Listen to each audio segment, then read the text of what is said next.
blogger on issues of development and education, and this can be viewed in the website that has been provided. Professor Santa Kumar, welcome, and we are excited to receive you. We are anxiously waiting to listen to you. Welcome.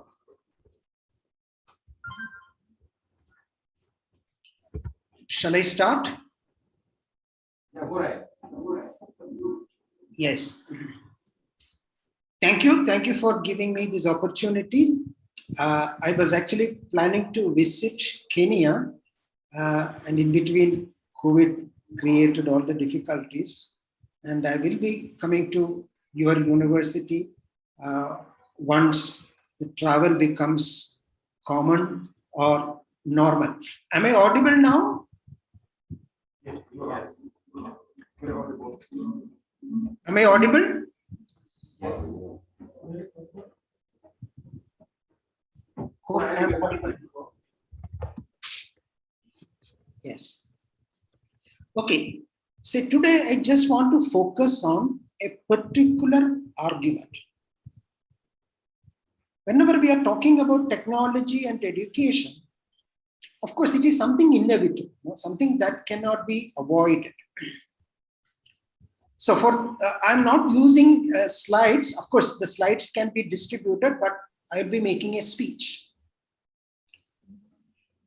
And of course, during the COVID time, the online education became very visible, visible. Everywhere you are talking about technology in education.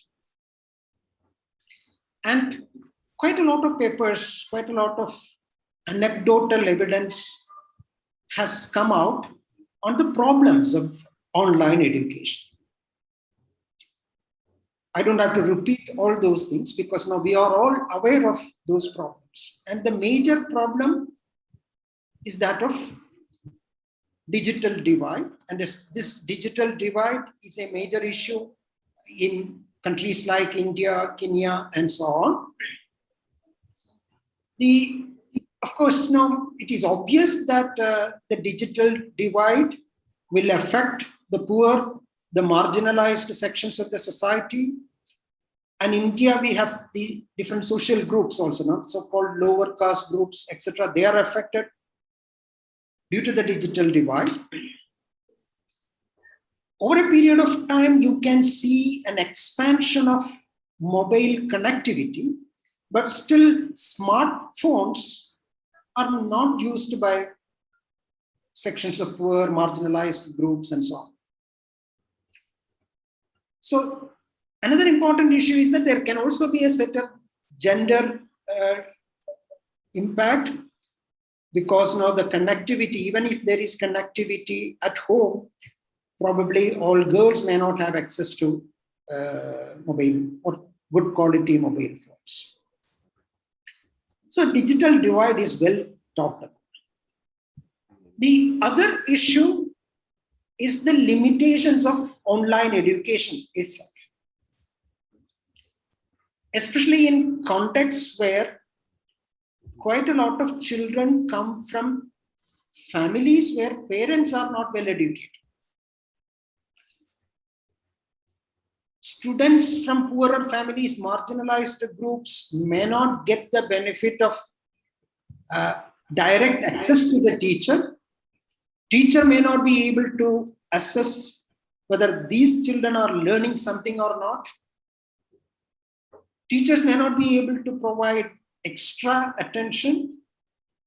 And in any context, I think peer interaction play a very important role in learning. And some of this peer interaction is going to be really missing in online education. So that is also something which is well known. The third aspect is the limitations of online education if you are thinking about the overall purpose of education. The overall purpose of education is not merely to learn some subjects, but no, it is expected to inculcate certain social skills, certain ability to take collective action, certain ability to, or certain, we would expect children to acquire habits which are conducive for a democratic society. So all these are important in education, and we can easily understand that online education is not really going to help those objectives or goals. There is also some evidence coming from different parts of the world. And I think PISA has collected some systematic evidence on the use of technology in education. And the insights are also very clear. If teachers have access to technology, that would be very useful. On the other hand, if only some students, if sections of students have access to technology, that need not necessarily help education process. So teachers should have access to technology. Teachers should be using technology, because now the technology is going to play a very important role. Technology can enhance the access to learning materials. Technology can improve the communication between teachers. If one particular teacher is doing well or following a particular good practice, that can be sort of that can get disseminated well when there is technology. So technology is useful. And similarly, another important evidence that is coming from PISA is the kind of culture or this benchmark, starting point of the school. If the starting point of the school itself is not one which is providing quality education, you should not expect technology to solve all those problems. Okay, so what I've described so far is not my main argument. And these are something well known. But I am making a slightly different argument. Let me summarize the argument first and then get into the details. Despite all these problems of using technology in education or online education, we may see an expansion of technology or online education in developing countries like India, Kenya, and many other countries. And I would argue that this is going to sustain an inferior equilibrium in education. So technology is going to create, or I would say strengthen an inferior equilibrium in education. What do we mean by this inferior equilibrium? Let me take another example to talk about this inferior equilibrium.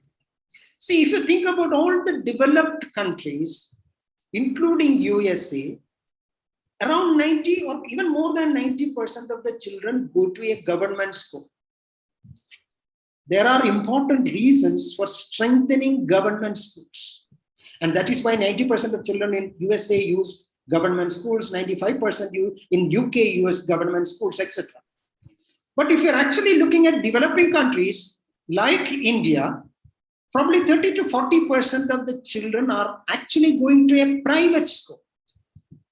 And most of these private schools are not of good quality. And some of these are low fee paying private school. They operate with very limited infrastructure. The teachers are not well qualified, but still parents wants to use these, I would call, poor quality private schools. So if I'm using one term, privatization in education is higher in developing countries or poorer countries. That is an inferior equilibrium. Because now we usually talk about privatization as an advanced stage of reform, but that is not true. Privatization could be a reflection of an inferior equilibrium, and that is what we see in education. To some extent, I think this is not surprising, because if you look at healthcare also you can see a greater dependence on private healthcare providers in poorer countries. So generally, when public services are not adequately provided by the government, people depend on private providers. The poorer countries, developing countries, there are multiple problems, multiple constraints which discourage government from providing quality public services, whether it is in education, healthcare, etc. So people are forced to depend on private providers, even though some of these providers are not of good quality, but still people used to depend on these private providers. So I would call this dependence on private providers in developing and poorer countries as a manifestation of an inferior equilibrium, and a similar inferior equilibrium is visible in education. So when technology comes in, when online education comes in, what is going to happen is that quite a lot of people are jumping into the online mode or going to subscribe technology apps or technology-based education. The middle class or even lower middle class, those people are sort of jumping in or getting into technology-based education. Because it is very interesting actually. Some of the technology-based education has an economic character because they can be scaled up. For example, if you're talking about a typical private school, you cannot scale up a private school.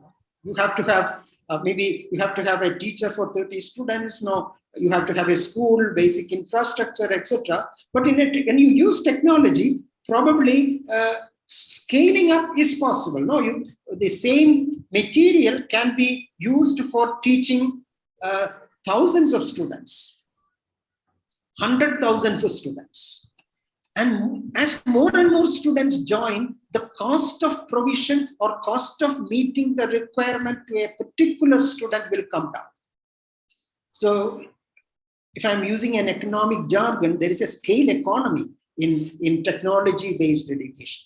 So cost can come down. And that could be another advantage. That could be an attraction for the middle class families to use technology-based education. There are other issues. For example, a few good teachers are in a position to teach thousands of students or 100,000s of students. So the middle class families don't have to really worry about the teacher quality or the teacher training, the quality of teacher training in the country. They don't have to take effort to improve public education system. If they have to improve, there is a need for collective action. There is a need for political action. They don't have to take this collective action. Instead, they can subscribe to a technology-based education. And then education becomes an individualized enterprise. So you are tuned to a kind of technology is working as an intermediary between the child and some private company. Because of all these reasons, you may see a tendency to embrace technology in education. I think to make this a little more, you can correct me if I am wrong, because I'm using an African example to highlight the same, or maybe to highlight the same tendency. We talk a lot about the mobile-based money transfer in African countries. So migrants, especially African migrants who are going to other countries or even to the cities, they use mobile-based money transfer. In many African countries, I think the financial service industry is not well developed, or the banking system is not well developed, or many people do not have access to the banking services. And when that was the situation, the mobile telephone or mobile connectivity, mobile-based money transfer came as a kind of a tool which encouraged people to use it. But no, it also, I would say that it discouraged the system as a whole to strengthen the financial services and also to strengthen the access to the banking system as a whole. Now, that has negative impact. But I think I'm not saying anything against the mobile-based money transfer. That is useful. The cost is less, and because of the mobile-based money transfer, quite a lot of people have access to the money. I mean, the services which can be used to transfer money, and that is very useful. I think that has important benefits. But at the same time, this is a kind of, I would call, a shortcut, and because of the shortcut, you may see a kind of persistence of the underdevelopment of the financial services in some of these countries. So my argument is that technology in education may also lead to somewhat similar situation in developing countries and poorer countries. Education may become a more individualized service, that the kind of readiness to take collective action, public action may come down, and that may also probably discourage the governments from going ahead with taking adequate actions to improve public education system. See, what is my evidence? What is my evidence? No, I don't have data. I don't have data to support this argument. But no, if you are actually looking at the capital investments that is flowing into the technology-based education technology firms, this is really mind-boggling. One company which started probably a few years ago is now attracting billions of dollars of capital from developed world. No, for example, the US-based capital investment companies are sort of dumping billions of dollars of money on edutech companies. Edutech companies located in India, and I'm talking you from based on the Indian situation. What is encouraging these investors to put that much money? Investors are really interested in making profits, and I'm sure that they must be having some signals about the profitability of this industry. And they think that probably India and many other developing countries are going to be a major market for the edutech company or education technology companies. And maybe they are just like the software production, they may be thinking India as a place where some of these education materials can be produced cheaply, and then it can be sold internationally. So there's a lot of investor interest in edutech companies. And I see that as a signal for possible growth of this industry.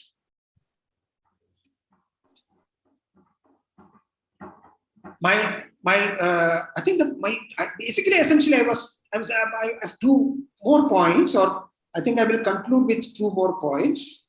So we have talked about the difficulties or the challenges that societies encounter in online education, whether it is digital divide, the marginalization of certain section of the society, or the difficulty to meet certain broader goals of education, the wider goals of education through online education. And these difficulties, these challenges are going to be magnified. These are going to be severe when technology in education is becoming a dominant mode of transacting education. And that may have severe social implications. And that may increase, first, inequality in education, but then it may increase inequality in society itself. So that is the first point. The second point is that when you see a widespread development of technology-based education, rebuilding conventional education would become very difficult, because then there would be a path dependence with a sizable section of the middle class depending on technology-based education, they may not really value, even if they go to a school, even if they go to, they may use a public education system or a face-to-face education, they may not really be concerned about the quality of that. It would be very difficult to have collective action bringing together all sections of the people. Those who do not have access to technology may depend on the normal conventional education system. And that may again reduce, I would say, the incentives of the system to improve the quality of education. So probably we are going to face a long-run challenge in many developing countries or poorer countries because of the expansion of technology education companies. See, I don't want to give you a pessimistic picture. Technology is useful, extremely useful, even in education, and it can be a very useful tool in the hands of teachers. And teachers should be using technology, and we should be accessing good quality learning materials that is coming from all over the world. And we should be using these learning materials to support all kinds of children facing different kinds of difficulties. But at the same time, an excessive dependence on technology is going to be problematic. But the economic environment or the economic situation may create or may enhance the attraction towards technology-based education, and that can create certain long-run problems for the society. I think I'll stop here and take some of your questions. Thank you, Professor. Thank you, Professor, for that very mind-boggling presentation. Maybe I'll ask the audience if you have a question or reaction you can make. See, I can't hear some of you properly. I don't know whether it is my problem or your problem. Getting us?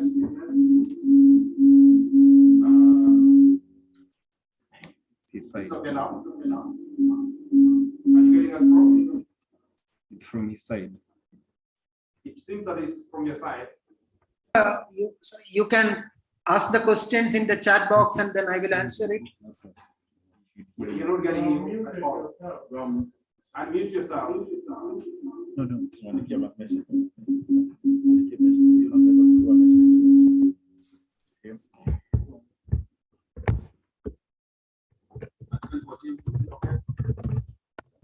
Are you getting as well? Are we clear now?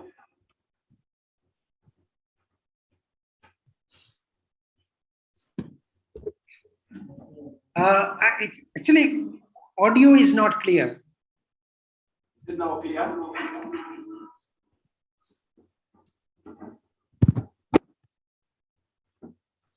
Should be hearing us. Are you getting us, bro? You should hear us. Are you going to get us now very clearly? Hello, I'm finding it difficult to hear you. Hello. Hello.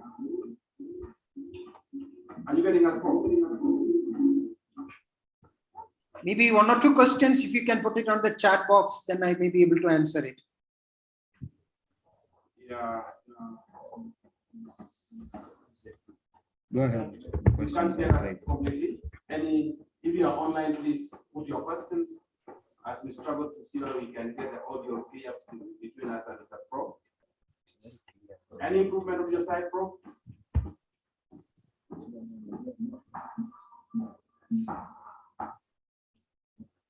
He should be hearing us the same way we are hearing it here. He should be hearing it. Hello.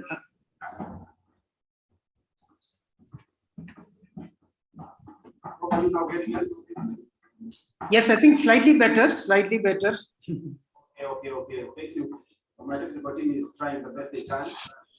It's good you said we are in the developing countries, the majority world. Sometimes go through these challenges. Yeah, members of the audience, any reaction to Prof's presentation? 2, 3 reactions. Yes, Robert. Prof, are you hearing me?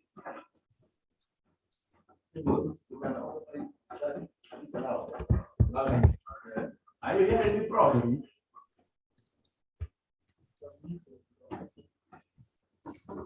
Please explain how technology education will strengthen. Okay. Okay, my point was that a desirable equilibrium in any context is face-to-face education provided by government schools. I can give another seminar on the importance of government schools. Or there should be a public education system. And that is why almost all the developed countries in the world, including USA, because now USA has a tendency to go for private services, but even including USA, the main or the dominant mode of education is actually provided by the government. And in European countries, the dominance is much more, I think it is much more dominant. The public education system is much more dominant. And there is a reason behind it. Because there is a need to have a standard quality of education. There is a need to enhance access. There is a need to provide this, by and large, similar kind of education to children coming from all families and so on. But what may happen with the technology in education is that some people may use technology-based education by paying money. It will become an individualized service. And those who are unable to use technology-based education may depend on the public education system or the general public education system. So you may create two kinds of system that may be an issue. So that's what I was trying to see. Okay, next question. If public schools are provided with gadgets to integrate technology, learning with face-to-face interaction. Okay, yeah. So that yes. But what is important is that the gadgets are not for connecting to education material. The connecting to somebody else, but teachers should be using technology and teachers should be driving the use of technology in the class. So that means now teachers can give good quality learning material, teachers can discuss the learning material with the students, etc. And the students can also have the access to technology. But the whole process has to happen in a classroom where the teacher play an important role. Whereas education technology companies,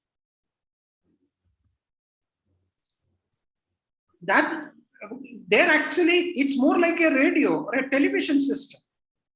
Education technology companies create learning materials and they are actually transmitting these materials to hundreds of thousands of students who can pay money to them. And if dependence on that kind of a system develops, that may work against the public education system. So that's what I'm not against technology. There is a need to integrate technology with the public education system. If the rich have access to online learning, what happens to the poor? I think it will increase inequality in education. Already there is some inequality in education, and this can enhance the inequality in education. And inequality in education also means inequality in society, inequality in incomes, because these days education is the most important asset. And if some people don't have education, some people don't have access to good quality education, and some others have access to it, then that can increase the inequality.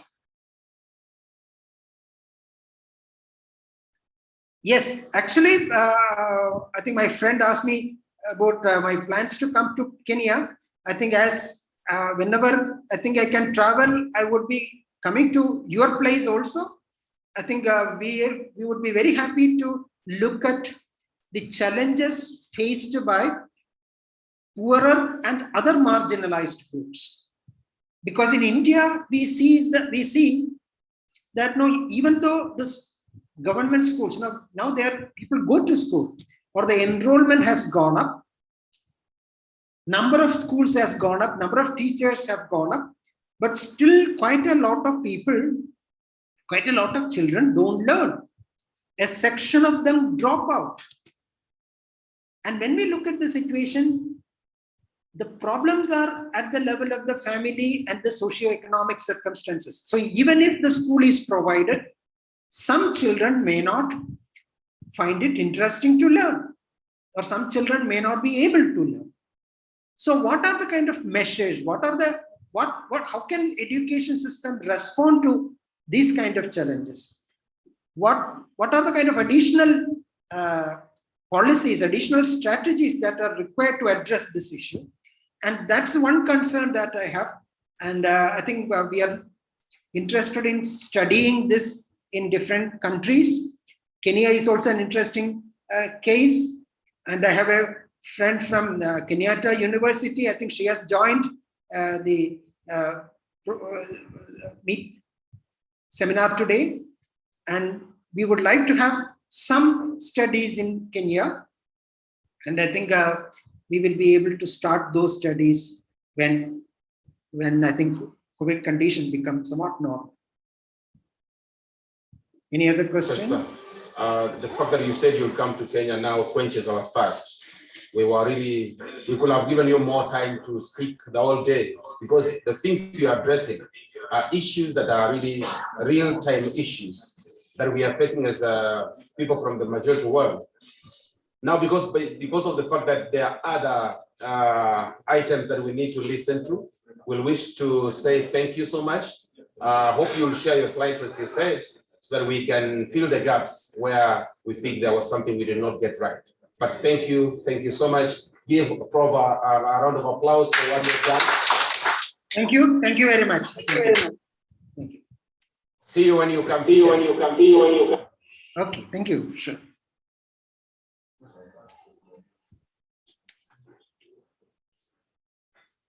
I think in our next segment, we are moving to the breakout rooms. Immediately, we have the 4 rooms. Please ensure, if you are going to be presenting any paper, have the technical team have your slides early in advance, so that we are able to move and be sure that we are able to get the best within the time we have. Today, we don't want to get to very late. We want to have some time so you can feel what the Kisii Highlands can provide. It's not all about papers. We also need to make networks and have to, interact with our people. So I give it to the technical team now to help us understand our breakout rooms. Before they do so, can I just make a comment? Okay, please. Announcement.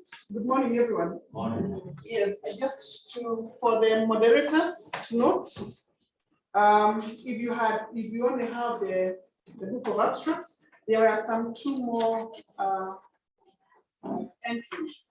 One is in room 1. Today we are having theme 4 presentations.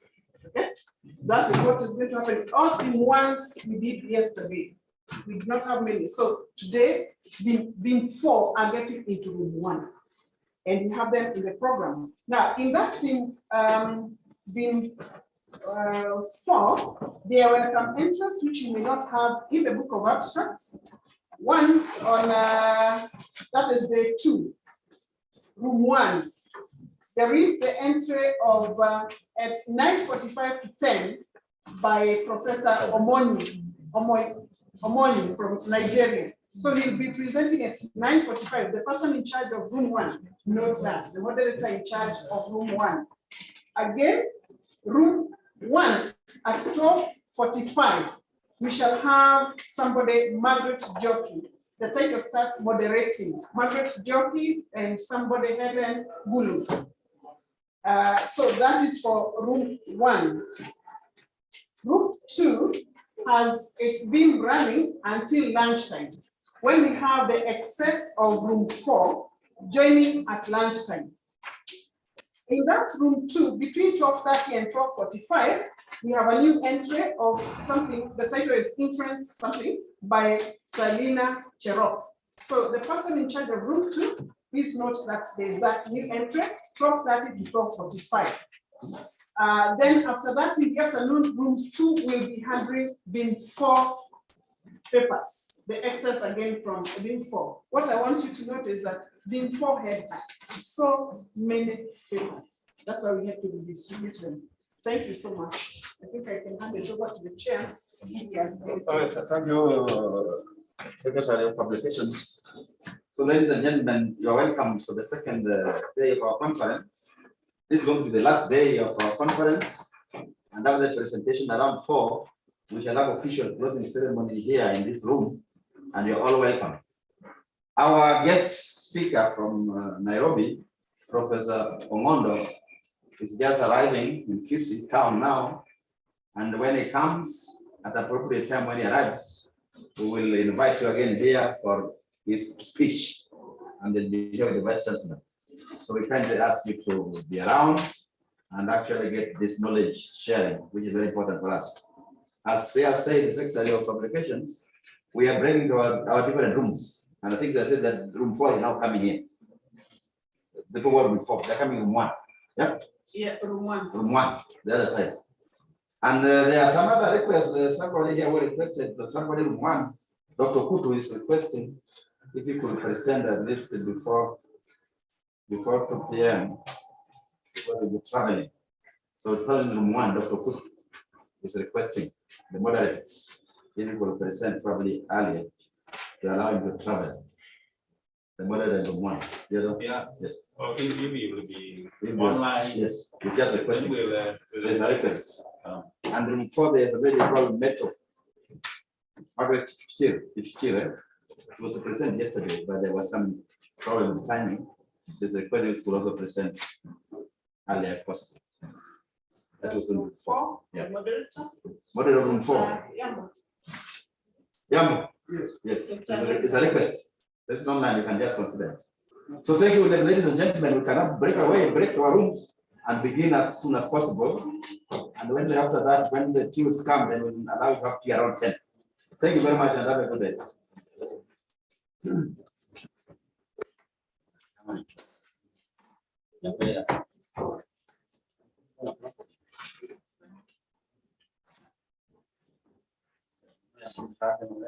I do.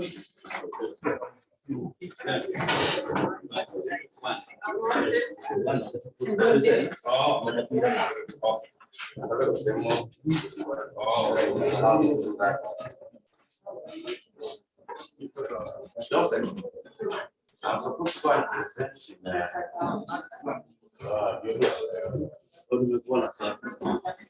I wasn't there when you were doing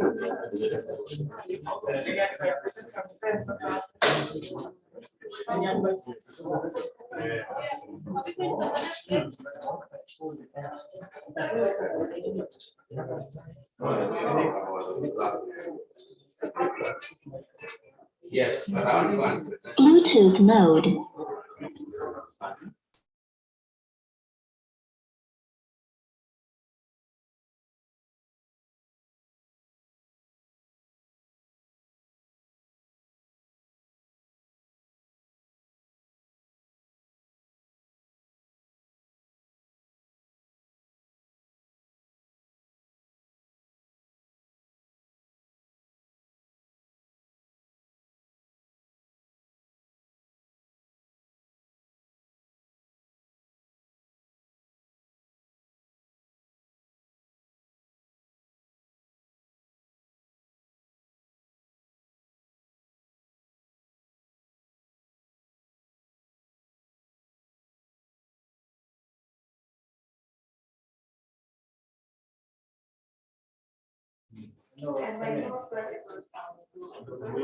Benji, anyone will be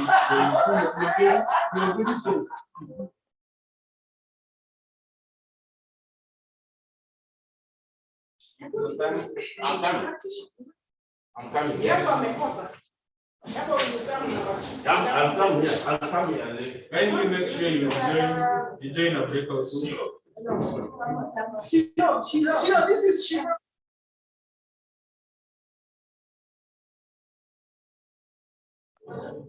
Kindly make sure you join the breakout room if you have not joined. If you're still on the main, you're on the main room, go into your breakout room.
My slides, if they can be displayed, because I had sent them to the chair, Dr. Pachu. Fine. Can you control them from the other side? If you give me the right to share screen. I think you have the rights. All presenters have rights. All presenters have rights. You have the right. You have the right. Share. Just to be try. able to see shared screen. Yes, I can. You have already shared. Oh. No. I like it. Good. Hello, Daktari. Having challenges. Your 1 minute is gone. Hello, room 2 needs to be. Room 2. Ready? Room.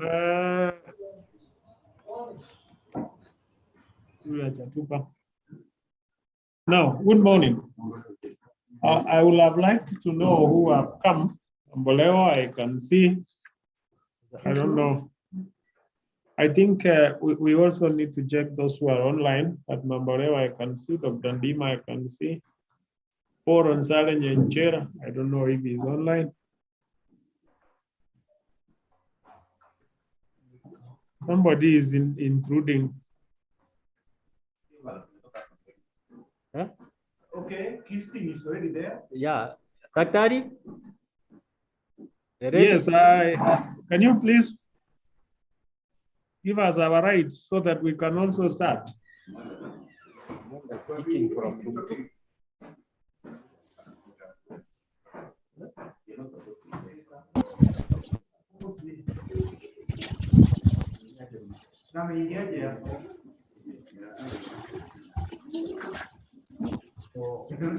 Breakout room.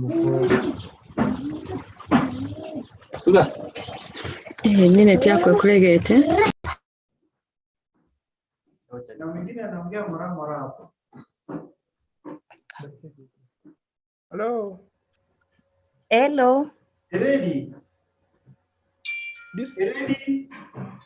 which room am I presenting my paper?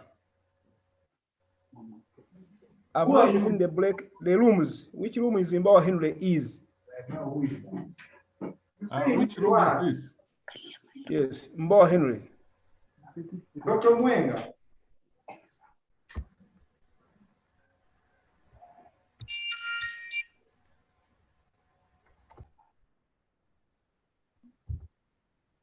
If I may ask, which room is this? I think it's room 2. You don't see.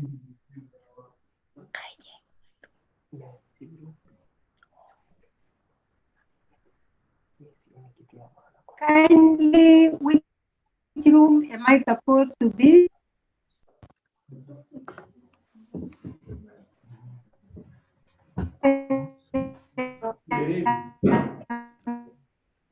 Helen, Jepchirchir, which room am I supposed to be?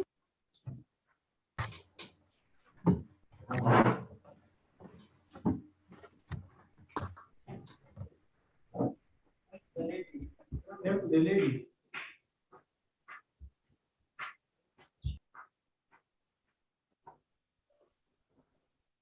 Good morning, Daktari. Good morning. Can I start? Yeah. You ought to have started already. Thank you. I was having challenges with the sharing the screen, but now I can. Okay. Now proceed. Good morning, fellow participants. I'm Christine Eredi, and a student, a PhD student, Kisii University. My topic is integrating security in education, and I studied feasibility of training teachers, learners, and their parents on crime and violence prevention in primary schools in Vihiga County. Huh? Okay, there. Background to the study.